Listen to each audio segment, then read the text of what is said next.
Assalamualaikum warahmatullahi wabarakatuh. Perkenalkan kami dari kelompok 2. Pada kesempatan kali ini kami akan menyelesaikan tugas analisis kasus matematika ekonomi yang diberikan oleh dosen pengampu mata kuliah matematika ekonomi, Ibu Nita Sophia SPD MPD.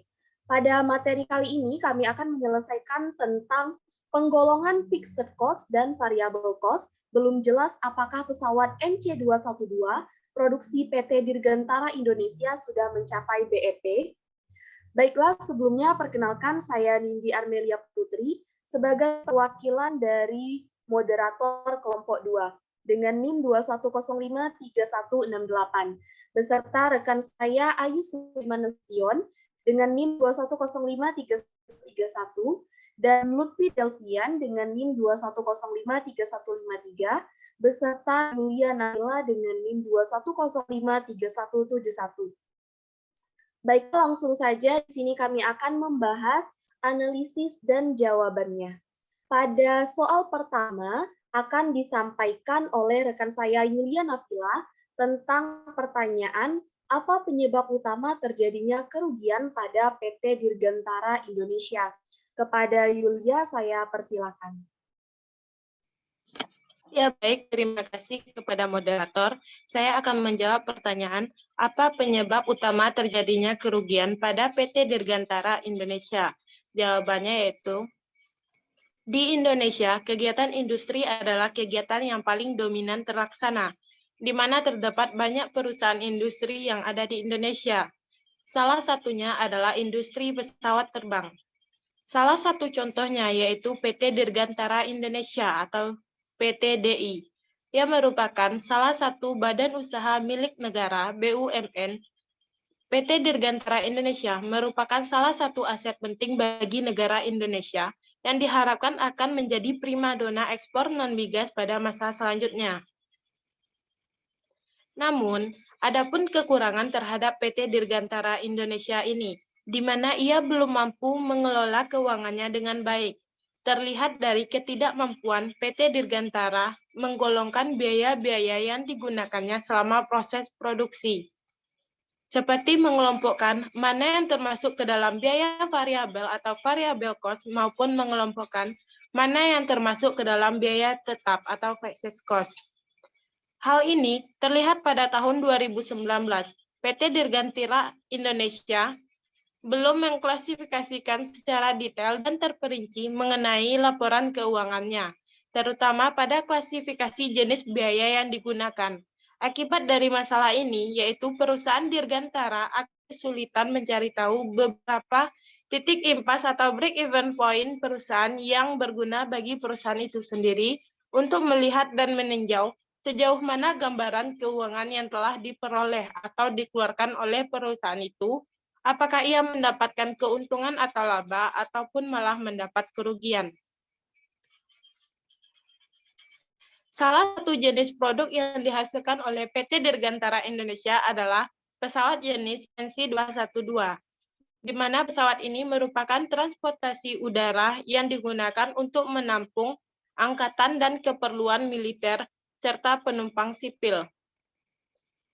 Saat memproduksi pesawat terbang NC212, dapat menjadi contoh bahwasanya perusahaan Dirgantara Indonesia belum melakukan penggolongan terhadap biaya-biaya yang digunakannya, sehingga analisis untuk mencari titik impas atau break-even point pun tak kunjung ditemukan.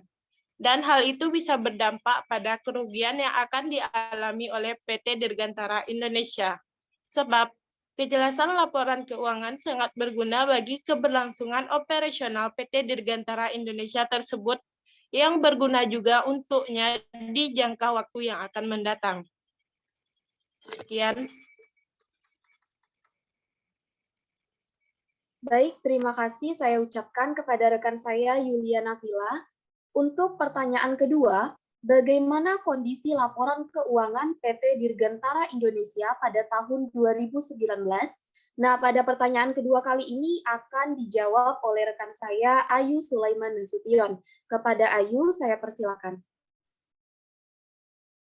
Baik, terima kasih kepada moderator. Saya akan menjawab pertanyaan yang kedua. yaitu bagaimana kondisi laporan keuangan PT Dirgantara Indonesia pada tahun 2019. Berdasarkan data laporan keuangan 2019, PT Dirgantara Indonesia tidak menjelaskan penggolongan biaya tetap dan biaya variabel, namun hanya menggambarkan biaya secara umum. Akibatnya perusahaan tidak mampu menentukan analisis break-even point perusahaan. Laporan keuangan PT Dirgantara Indonesia pada tahun 2019 belum diklarifikasikan secara jelas, sehingga belum bisa dilakukan analisis biaya tetap dan biaya variabel.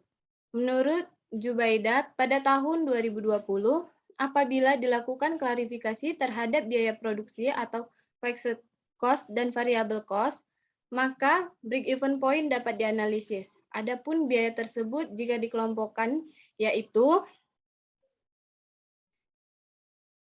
yang pertama, biaya tetap atau fixed cost. Biaya tetap untuk pesawat NC212 dikelompokkan menjadi beban personil dalam gaji, jasa bank, pajak, reparasi dan pemeliharaan, asuransi, cetak tulis, sebut sewa gudang dan mobil, penyusutan, komunikasi. Total biaya tetap tersebut sebesar 66.924.190.125 rupiah. Berikutnya biaya variabel atau variable cost. Biaya variabel untuk pesawat NC212 dikelompokkan menjadi material consumption, tujuan di luar daftar gaji, public relation, pemasaran atau tenaga, perawatan personil, perjalanan dinas, beban personil, dan lain-lain. Kebersihan, beban, dan lain-lain. Keamanan. Total biaya variabel tersebut sebesar 40.055.537.000.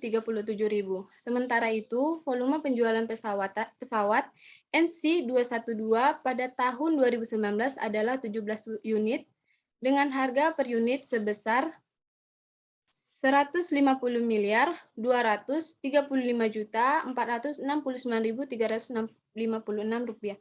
Jika dilakukan perhitungan, maka total penjumlahannya adalah sebesar 2.544 juta. Maaf.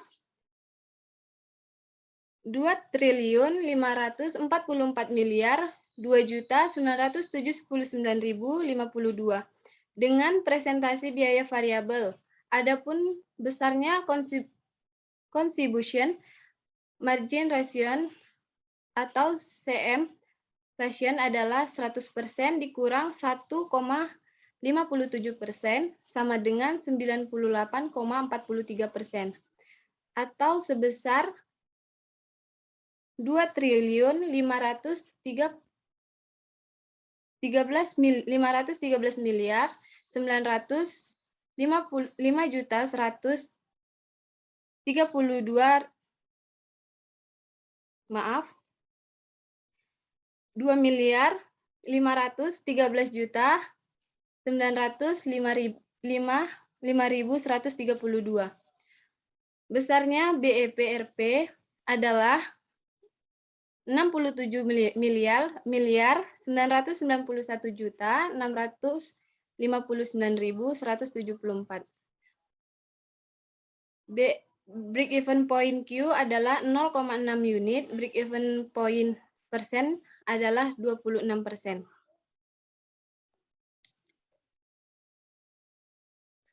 Berdasarkan laporan berita yang dimuat dalam situs jabarprof.go.id, sumber REP PUN PT Dirgantara Indonesia, untung bersih 10,6 juta US dollar tahun 2019.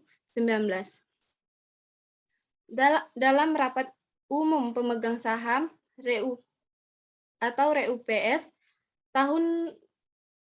tahunan tahun buku 2019 yang diselenggarakan pada hari Jumat tanggal 26 Juni 2020, PT Dirgantara Indonesia Persero atau PTDI berhasil mencatat laba bersih yang telah diaudit sebesar 10,6 juta US dollar atau sekitar 140 miliar lebih. Laba bersih tahun 2019 jauh lebih baik dibandingkan dengan rugi tahun buku 2018, yakni minus 38,5 juta US dollar.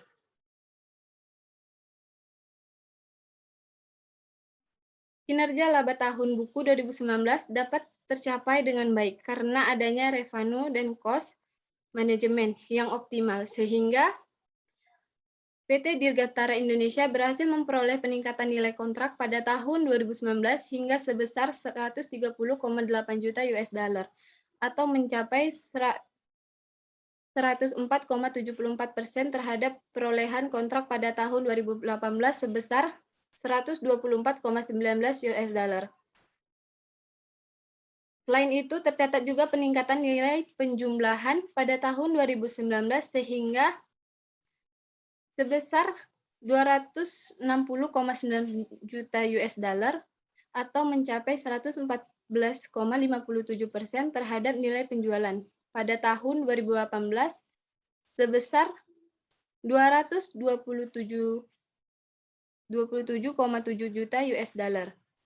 Peningkatan kinerja pada tahun 2019 tersebut berhasil diperoleh dari program transformasi perusahaan yang meliputi transformasi bisnis, operasi, dan budaya dengan implementasi berbagai inisiatif strategis sebagai upaya perbaikan value chain dengan proses operasi yang optimal, sehingga dapat menghasilkan efisiensi terhadap cost management dengan tetap meningkatkan perolehan kontrak dan penjualan.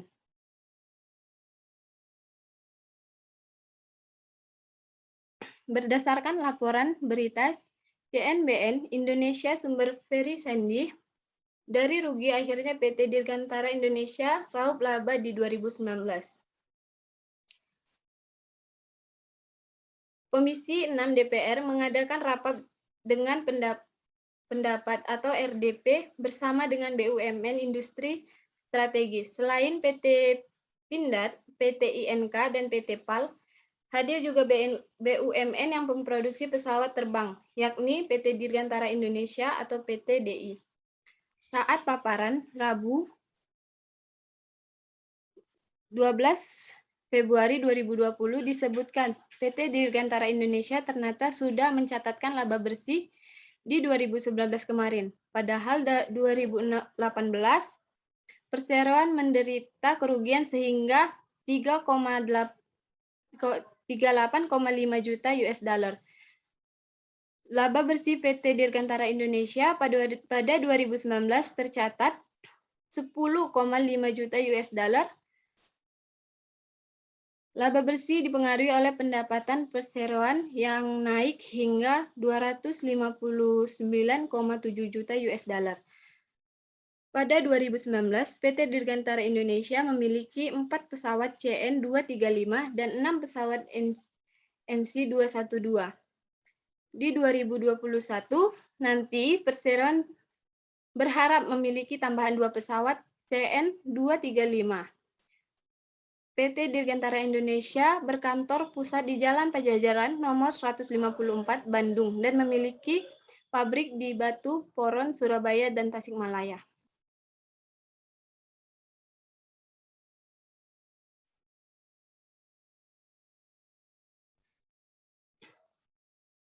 Selanjutnya,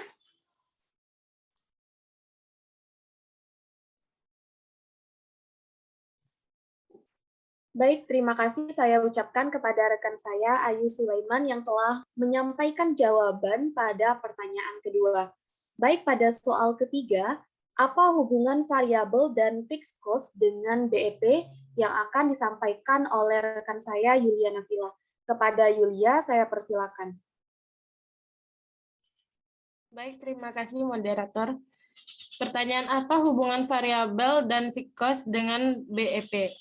Jawabannya, BEP adalah seringkali jadi tolak ukur seseorang untuk berinvestasi maupun memulai bisnis. Di tanah air, BEP sering disebut sebagai titik impas. Istilah populer lainnya dari BEP adalah balik modal.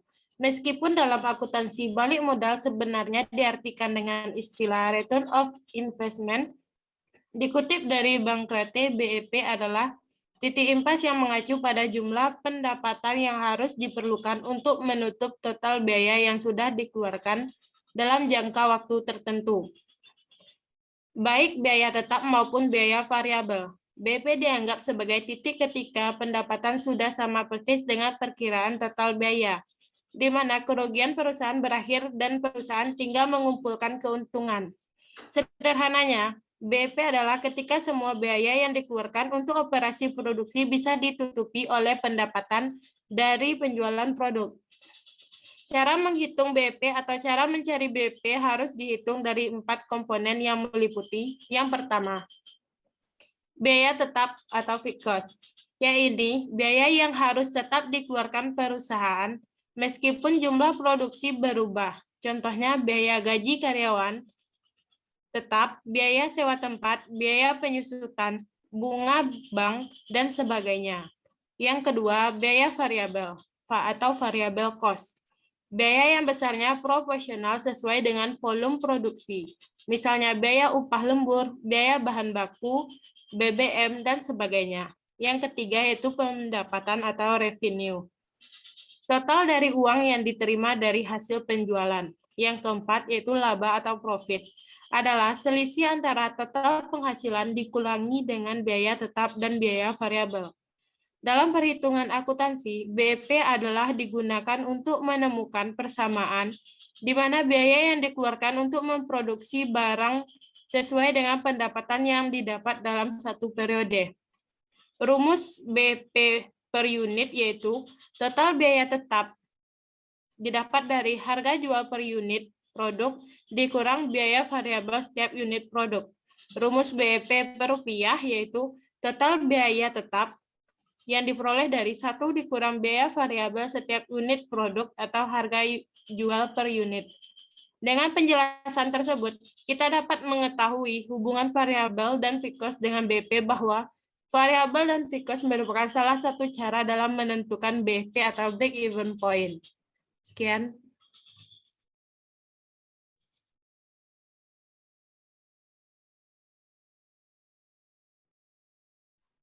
Baik, terima kasih saya ucapkan kepada rekan saya, Yulia Nafila, yang telah menjawab pertanyaan nomor 3.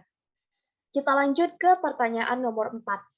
Kebijakan apa yang telah dilakukan oleh pemerintah dan PT Dirgantara Indonesia dalam mengatasi masalah keuangan perusahaannya? Apakah kebijakan yang diterapkan telah efektif dalam mengatasi masalah keuangan pada PT Dirgantara Indonesia? Nah, pada pertanyaan keempat akan dijawab oleh rekan saya, Lutfi Delpian. Kepada Lutfi, saya persilakan. Terima kasih kepada moderator. Kenalkan, nama saya Lutfi Delpian dengan NIM 210531553.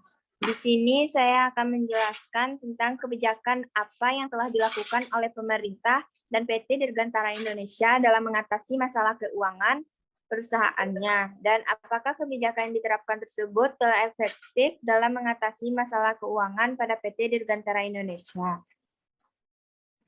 Perusahaan PT DI merupakan perusahaan industri penerbangan yang pertama serta satu-satunya di Indonesia dan Asia Tenggara. Perusahaan PT DI tidak hanya memproduksi pesawat tetapi juga helikopter. Pasang surut industri PT DI sangat terkait dengan pengalaman krisis moneter Indonesia.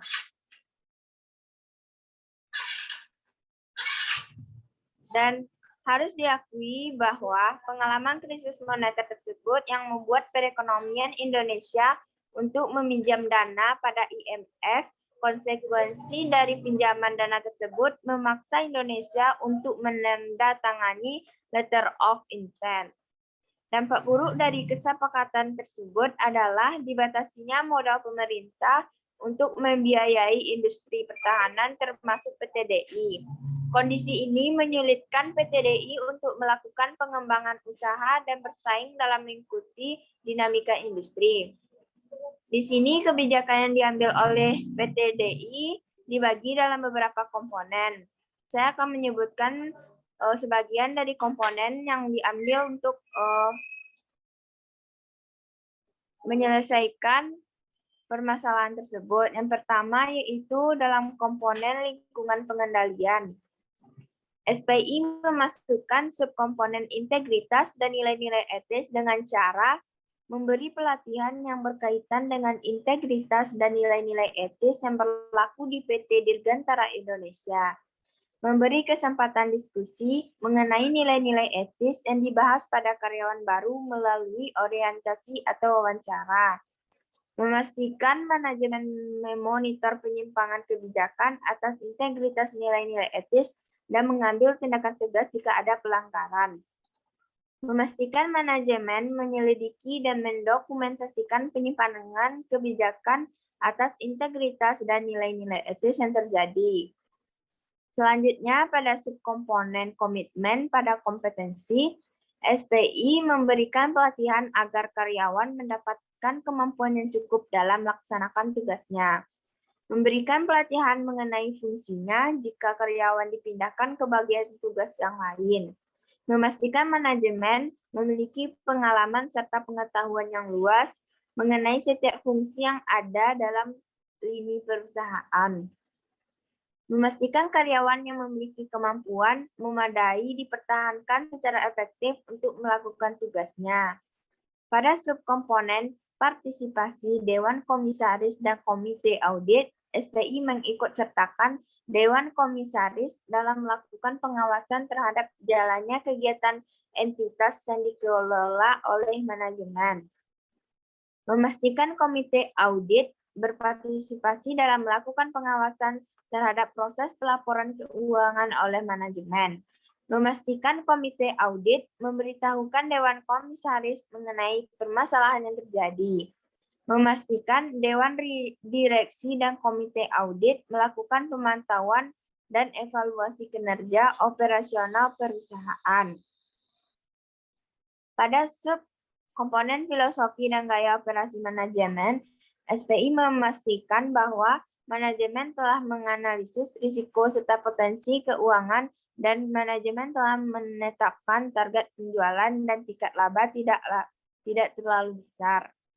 Pada substruktur organisasi SPI, memastikan karyawan ditugaskan dan diberi wewenang dan tanggung jawab terkait dengan fungsi mereka, dan memastikan bahwa karyawan diberikan panduan untuk tiap pekerjaan mereka.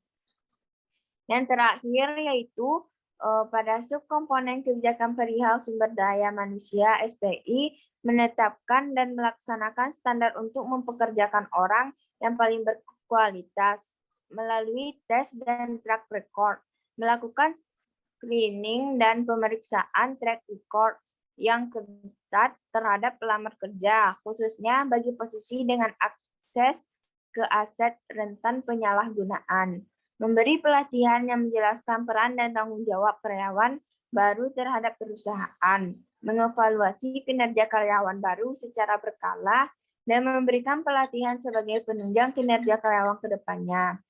Nah, untuk mempersingkat waktu dan mengingat waktu, saya kembalikan kepada moderator.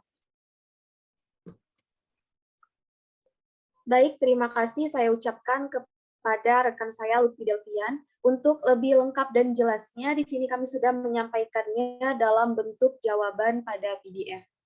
Oke, kita lanjutkan ke pertanyaan kelima. Setelah menganalisis kasus yang diberikan, solusi apa yang dapat saudara tawarkan untuk mengatasi masalah keuangan PT Dirgantara Indonesia? Nah, untuk jawaban pertanyaan kelima kali ini akan saya sendiri sampaikan. Untuk mengatasi permasalahan keuangan yang belum diklasifikasikan oleh PT Dirgantara, bisa melakukan dengan beberapa solusi berikut ini. Yang pertama yaitu buat kebijakan jatuh tempo dan limit kredit. Jatuh tempo merupakan batas waktu yang diberikan kepada pihak yang memiliki utang untuk melunasi atau melakukan pembayaran utangnya. Jangka waktu yang biasanya diberikan yaitu 30 hari, atau jika lebih pendek berarti lebih bagus. Lalu, limit kredit merupakan jumlah batas rupiah yang diberikan jika pelanggan melakukan pembayaran dengan cara kredit. Jika pembeli tidak mampu menerima atau mematuhi kebijakan jatuh tempo dan limit kredit, maka sebaiknya Anda hanya menerima penjualan secara tunai saja. Pemberian jatuh tempo dan limit secara kredit merupakan kegiatan yang sangat penting jika perusahaan menerapkan sistem penjualan kredit. Ini dikarenakan dua kebijakan tersebut dapat digunakan menjadi dasar untuk dilakukannya tindakan-tindakan selanjutnya untuk mencegah piutang tak tertagih. Langkah selanjutnya yaitu berikan denda keterlambatan. Memberikan denda atau biaya keterlambatan akan membuat pelanggan Anda berpikir dua kali agar tidak melakukan pembayaran secara kredit. Nah, denda yang diberikan dapat menjadi bahan pertimbangan jika mereka telat membayar utangnya. Lalu lakukan follow up. Ada kemungkinan pihak pelanggan lupa bila mereka masih memiliki utang yang masih harus dibayar. Oleh karena itu, follow up menjadi penting untuk mengingatkan utang mereka. Anda dapat mengingatkan dengan cara sering menelpon atau mengirim email kepada mereka. Nah, langkah selanjutnya yaitu buat daftar hitam pelanggan yang telat bayar. Bila hasilnya tidak bagus, selanjutnya dapat memblacklist pelanggan yang telat ataupun tidak melakukan pembayaran. Ini merupakan langkah terakhir atau tindakan terakhir yang harus dilakukan untuk mencegah piutang tak tertagih dari periode-periode berikutnya. Jika pelanggan sudah dimasukkan ke daftar hitam, maka periode pada berikutnya tidak boleh memberikan piutang kepada perusahaan tersebut. Oke, di sini kita lanjut ke jawaban materi pertanyaan ke-6. Ini merupakan pemberian solusi dari kelompok 2 tentang bagaimana PT Dirgantara Indonesia menjadi perusahaan. Di sini solusi yang kami berikan untuk PT Dirgantara Indonesia, yaitu dengan mengembangkan proyek pesawat terbang baru adalah langkah kunci untuk meningkatkan pertumbuhan industri. Pesawat terbang negara ini, dukungan pemerintah penting untuk menjamin keberhasilan proyek-proyek tersebut.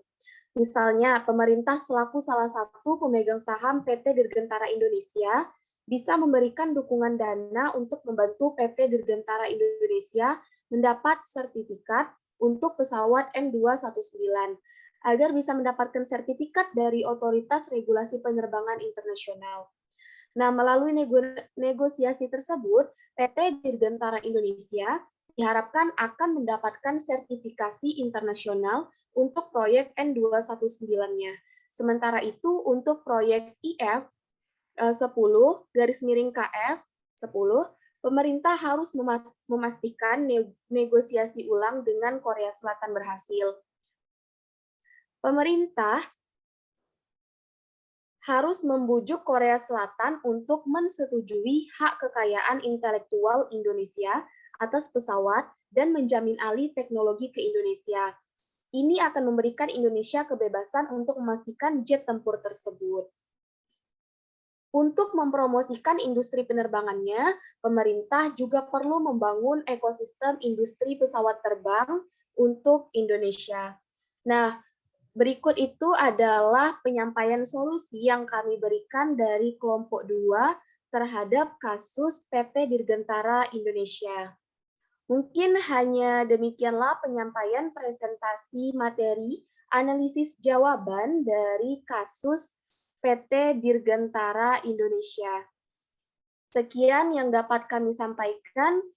Semoga bermanfaat. Kami dari kelompok 2, apabila terdapat kesalahan, kami mohon maaf. Saya selaku moderator mengucapkan terima kasih. Assalamualaikum warahmatullahi wabarakatuh.